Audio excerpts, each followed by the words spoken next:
I had a job to do. I was under pressure. Many times they called down and said, how long are you going to be? How long are you going to be? How long are you going to be? But we couldn't rush it. We had to take our time. Something strange happens whenever the JFK case comes up. People argue about bullets, angles, shadows and frames, but the one thing almost nobody talks about is the man who actually handled the president's body. A man who saw the wounds before the photographs, before the edits, before the official story hardened into stone. His name was Paul O'Connor Robinson, and the more you learn about him, the harder it becomes to trust anything we thought we knew. Because the silence around him wasn't natural. It grew piece by piece, as if the story worked better without him in it. Doctors were quoted, agents were quoted, photographers were quoted. But the man standing inches from the most important autopsy in American history, he just faded into the background, like someone had quietly nudged him out of the frame. But why? Let's find out.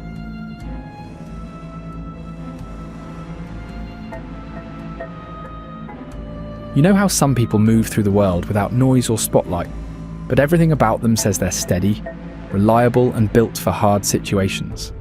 That was Tom Robinson. Before his name got pulled into the most argued moment in American history, he was simply the man families trusted when they had to say goodbye to someone they loved. He was just good at what he did, almost too good, as it would turn out. Robinson started out like thousands of young men in the post-war years, looking for a trade that mattered. Mortuary work wasn't glamorous, but it demanded discipline and care. Restorative arts, repairing damaged features, rebuilding what violence took away, making a human being look like themselves again, was still a developing field back then. Embalmers didn't have the tools or materials we have today. Every repair was done by hand, with skill built through repetition, not technology. The job asked for a calm mind and a willingness to face things most people would turn away from. Robinson excelled at that. Colleagues remembered him as the guy who stepped in when a case was too complicated for others. He worked in a time when car crashes, factory injuries, and war-related traumas still showed up on embalming tables with regularity. Restorative work meant more than cosmetics, it meant solving problems. A jagged wound, a crushed cheekbone, a missing portion of the scalp. He had to rebuild what was gone, know how tissue behaved after death, and predict how every repair would settle under lighting during a viewing. His decisions shaped the final memory a family carried. November 22nd, 1963 was chaos for everyone watching the news. For Robinson, it began as a regular work day. There was no hint that he'd soon be handling the body of the President of the United States. By the time the call came from Bethesda Naval Hospital, the entire country had already seen breaking bulletins, and reporters were trying to make sense of a timeline no one understood yet. Robinson didn't get those hours to process anything. The job came at him instantly. He wasn't chosen because he was politically connected. He wasn't even chosen because of rank or seniority. He was chosen because the staff at Bethesda knew he was the one person who could handle the level of damage they'd just finished examining. The Kennedy family didn't want a public viewing, but they wanted a private moment with someone they loved. That meant the body had to look peaceful again, and that meant the person working on it needed experience far beyond what most embalmers had. What Robinson didn't know was that the details he noticed that night, the exact position of the wounds, the shape of the damage, and the repairs he had to make would clash so strongly with the official reports that his very presence would later become inconvenient. The Warren Commission would eventually publish 888 pages about the assassination, but somehow they didn't include Robinson's name even once. The man who handled the body, inspected every wound directly, and repaired the visible damage was written out of the story entirely. And this is where the tension starts to build. Everything about Robinson's life shows a man with no motive to lie. Nothing about him suggests exaggeration or attention-seeking, yet his professional observations made hours after the assassination don't match the government's final story. His testimony, when he finally gave it 15 years later, clashed with the diagrams used to argue that a lone gunman fired from behind. His notes contradicted key claims about wound placement. His memory was consistent, even decades later. So when the world eventually discovered that the Warren Commission left him out completely, one question became inescapable. If Tom Robinson's testimony aligned with the physical wounds on the body, why wasn't he allowed to speak?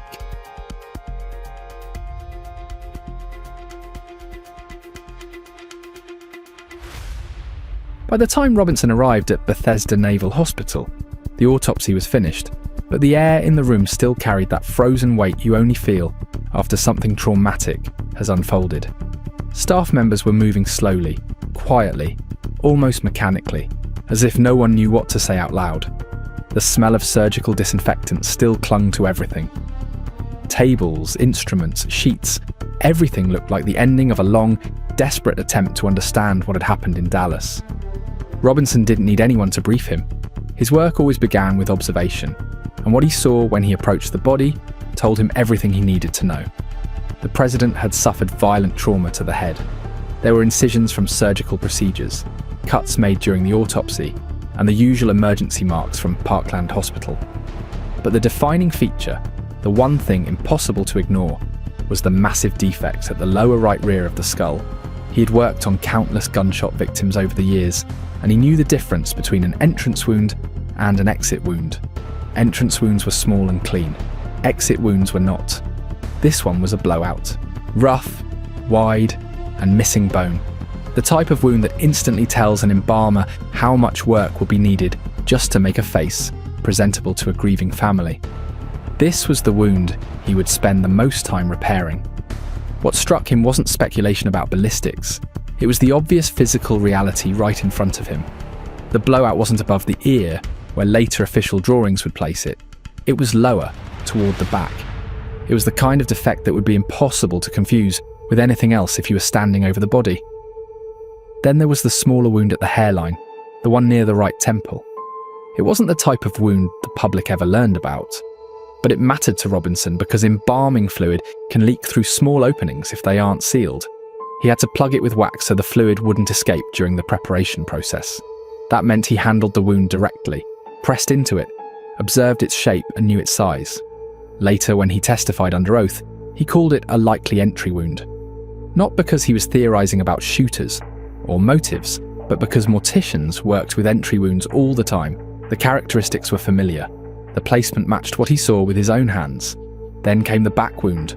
The Warren Commission would later place the entry point high at the base of the neck to support the single bullet theory. But Robinson didn't repair a wound there. The wound he treated was almost 6 inches lower. It aligned with the location reported in the original autopsy notes and with the hole in Kennedy's jacket. It did not align with the diagram published later to support a lone gunman. He remembered the skull fracture lines radiating from the blowout, the missing section of bone, and the way the tissue reacted under his tools. He remembered the bruising patterns. He remembered the drainage from the throat wound, which suggested it was an exit point, not an entry. All these details were routine to him, but they carried implications far beyond his profession.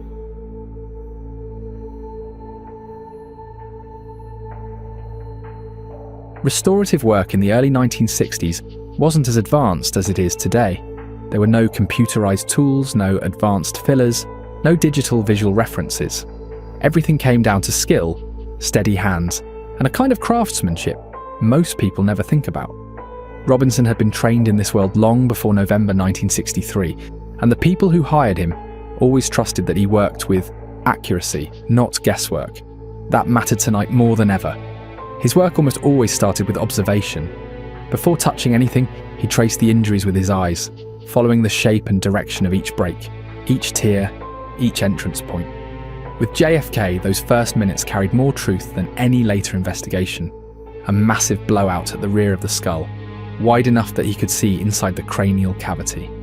The bone was missing in places, and what remained had splintered into sharp, irregular edges. He studied the missing portion first.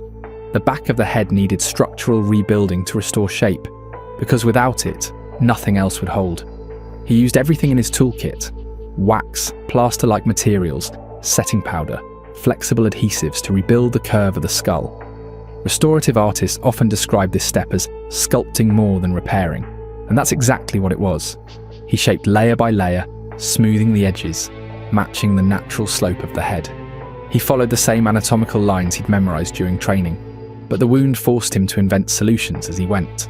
And while he reconstructed that rear defect, he kept noticing how different it was from what later reports would claim.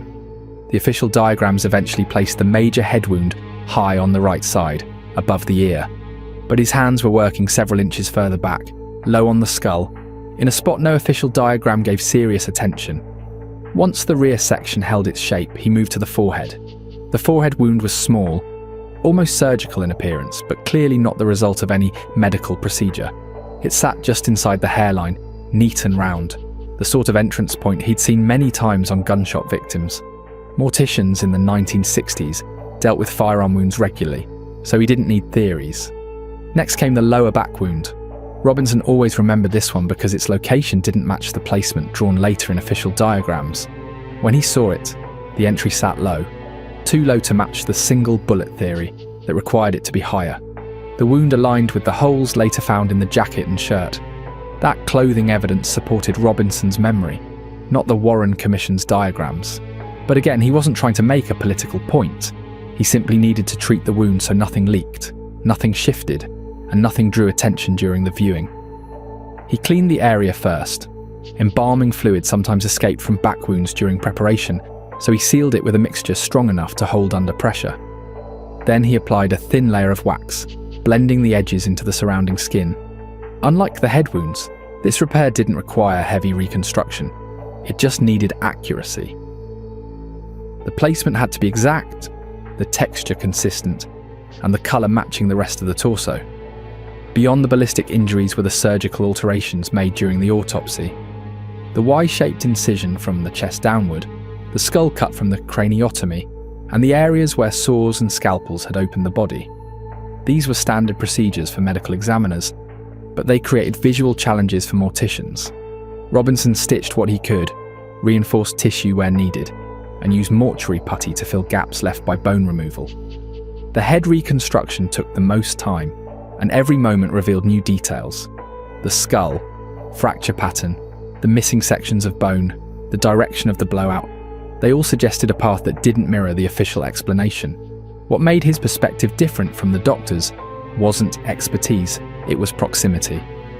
The medical team had worked quickly, under pressure, with dozens of military officers and government personnel crowding the room. Robinson worked alone, hours later, quietly, with time to study every inch. Because the night didn't end with the repairs. The moment he stepped out of that room, the pressures, the contradictions, and the silence surrounding his experience began closing in.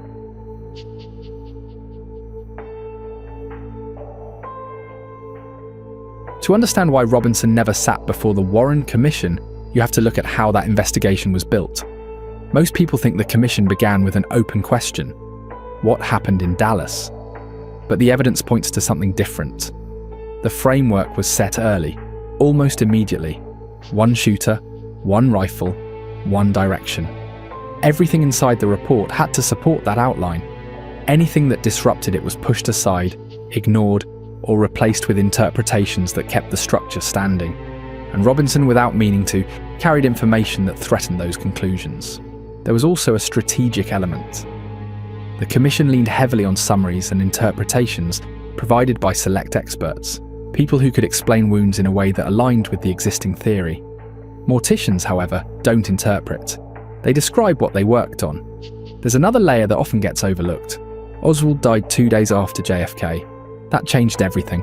If Oswald had gone to trial, the commission would have needed airtight evidence, including testimony from every professional who touched the body. They would have needed Robinson. But the moment Jack Ruby killed Oswald, there was no courtroom to prepare for, no defense attorney to challenge the trajectory, no chance for the public to see the raw evidence debated. With Oswald gone, the commission's job shifted. Instead of building a case for trial, it moved to building a story for history. In that environment, witnesses who complicated the story became liabilities, and Robinson, through no intention of his own, complicated things more than almost anyone else connected to the body. There's also a political and public relations angle here. The country was in shock. Confidence in government mattered. The White House, the Secret Service, and national intelligence agencies all had stakes in preserving stability. The lone gunman conclusion offered closure. It calmed the country. It simplified a tragedy that was otherwise tangled with Cold War fears. Introducing a mortician, whose observations contradicted the official drawings, would have raised more questions than answers. And questions were the last thing Washington wanted in 1964. A witness with no bias is the hardest witness to challenge. You can question motives. You can question memory. But you can't question a man who rebuilt a skull with his own hands the same night the president died. Years passed before he ever spoke publicly, and when he did, his account didn't sound like someone trying to fuel controversy. It sounded like someone recounting his work exactly as he'd always done it. But once Robinson finally opened up, his testimony challenged the entire architecture of the official story.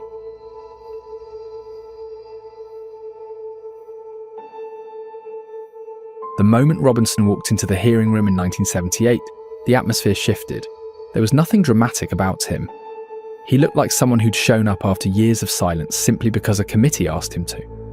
And honestly, that grounded energy made his presence hit harder than any expert who'd taken the stand before him. The House Select Committee on Assassinations had already heard from pathologists, FBI agents, and military personnel, who all carried polished resumes and carefully filtered memories. Robinson wasn't that type. When they handed him paper and asked him to show what he saw, he didn't hesitate. He simply drew it. His hand moved the way someone moves when they've repeated the image in their mind for years. His diagrams were plain, uncoloured, almost blunt.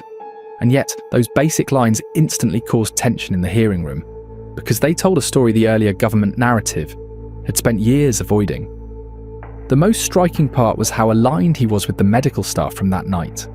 Doctors, nurses, autopsy technicians, and military personnel had all described a large defect to the rear of the head. Robinson matched them without even trying. His testimony connected the dots they'd already drawn. It was the kind of consistency committees usually beg for. But instead of embracing him, the HSCA treated him like a footnote. Still, even with all that sincerity, his words landed like unwanted weight. The committee let him speak, but they kept their distance from the implications. His wound descriptions didn't match the official diagrams presented years earlier. His statements clashed with the clean final version of the autopsy the country had been given, and acknowledging him fully would have meant admitting that key details of the government's original explanation didn't hold up. The strange thing about Robinson's story isn't that people argued with him, it's that almost nobody argued at all. After the hearings, his name didn't pop up in the usual places. Not in documentaries, not in anniversary specials, not in major investigative books. It was as if history quietly turned the page and left him behind. People often assume witnesses get forgotten because they're unreliable, but Robinson's case is the opposite. His consistency made him almost inconvenient. His memory lined up too well with early medical testimonies that didn't match the official version of events. And when a witness fits the puzzle too neatly in the part no one wants to revisit, the simplest solution is to stop mentioning their piece altogether. That's exactly what happened. Journalists rarely cited him, because adding his perspective would force them to address contradictions in the official autopsy narrative. Filmmakers didn't reach out because his version of events required time, detail, and uncomfortable context. Even researchers who dug into deeper controversies sometimes bypassed him, not because they doubted him, but because including him opened more questions than their documentaries had time to answer. And it wasn't just outside voices. Government bodies avoided revisiting his statements completely. His testimony never triggered a new review or a request for clarification. His diagrams weren't cross-checked against the autopsy photos. His alignment with other medical witnesses wasn't treated as a sign that something needed re-examination. It was treated like a loose thread best left alone. Acknowledging him meant reopening the most sensitive part of the case. The exact nature of the head wound, the direction of damage, and the way early descriptions conflicted with the final government explanation. That's the core irony here. He wasn't ignored because he lied. He wasn't dismissed because he exaggerated. He wasn't sidelined because he contradicted other medical personnel. He was ignored because he didn't contradict them. His memories matched too many professionals from the night of the autopsy, people the official narrative had slowly filtered out. His silence after the hearings wasn't a retreat. It was a continuation of who he'd always been, but the silence around him that was something else. It was the system quietly deciding that his story had served its purpose. It was recorded, archived, and buried under thousands of pages most people would never read.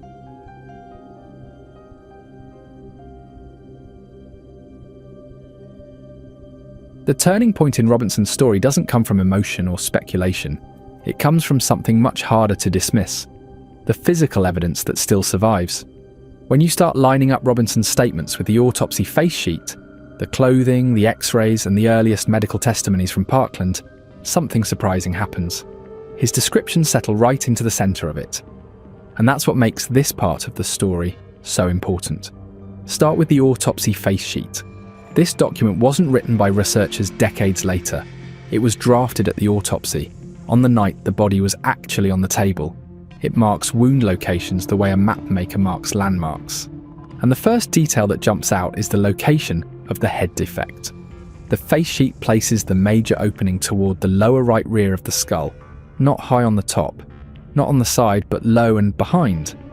That's the same exact spot Robinson described in his testimony, the same spot he reconstructed with wax and plaster, and the same area dozens of witnesses remembered seeing. Then look at the clothing. Kennedy's shirt and jacket both show a small, clean tear, low on the back, far lower than the high shoulder description presented in later reports. That low placement matches what Robinson pointed out. The wound wasn't near the neck, and it wasn't positioned at an angle that fits a downward trajectory from the Texas schoolbook depository. Instead, the clothing suggests a wound much lower, near the area marked on the face sheet, and consistent with a shot entering from the front or level position rather than a steep angle from behind. The x-rays add another layer. They show fractures radiating across the skull in patterns that match the earlier descriptions of a rear blowout. The rear skull bone appears disrupted or missing, which supports what both Robinson and several autopsy participants described that night. Even the Parkland doctors, the first people to treat Kennedy, talked about a large defect in the back of the head. All these pieces fit together in a way that strengthens Robinson's credibility. The lower back wound is one of the clearest examples. For years, debates around the JFK case tangled around its height on the body, but the clothing tells a straightforward story. The holes in the shirt and jacket sit lower than the revised autopsy placement. They point to a location that matches Robinson's description and the face sheet sketch. The significance is simple. A wound that low doesn't support a steep, downward shot from above and behind. It suggests a flatter trajectory or a shot entering from the front. Robinson didn't claim to analyse angles that night, but he did say one thing with certainty. He saw the entry in a low position and treated it accordingly. That lines up with the hard evidence. Then there's the forehead entry point he described. This detail often gets overlooked, yet it matches observations from others at the autopsy, who mentioned a small puncture wound near the hairline. It also lines up with comments made by some Parkland doctors who noted a small wound they initially interpreted as an entry. The key here is that Robinson never tried to create a theory around these wounds. He wasn't building a case, and he wasn't trying to solve the assassination. He wasn't thinking in terms of snipers, or angles, or shots fired.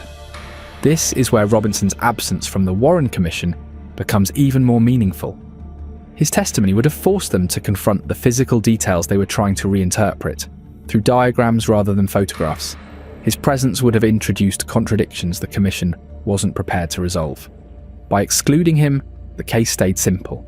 And simplicity was necessary because Oswald never lived to testify, never faced trial, and never provided the cross-examination that normally shapes a murder case. The story had to be clean. Robinson made it messy just by telling the truth.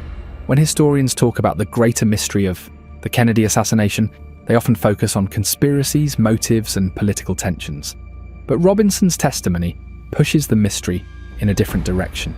It shows how the shape of a national narrative can be built, not only by what's included, but by what's left out. That mismatch is what changes the timeline today. If Robinson's descriptions are accurate, then the core assumptions behind the Warren Commission are unstable. If the core assumptions are unstable, the conclusions they rest on become vulnerable. And once those conclusions wobble, the entire narrative of a lone gunman becomes a possibility rather than a certainty. And that brings us to the real weight of Robinson's story. He didn't overturn the official narrative. He didn't expose a plot. He didn't point to hidden documents or secret shooters. What he did was something much harder to explain away. He revealed contradictions, small, simple contradictions in wound placement that ripple outward into the very structure of the case. A contradiction isn't a theory. It doesn't need evidence beyond itself. It doesn't fade with time. It stays, waiting for someone to confront it. Robinson showed that the truth doesn't need to be loud to be disruptive. It can whisper and still shake the foundation. He didn't carry a conspiracy on his shoulders. He carried a memory. And that memory didn't match the diagrams that shaped the national story.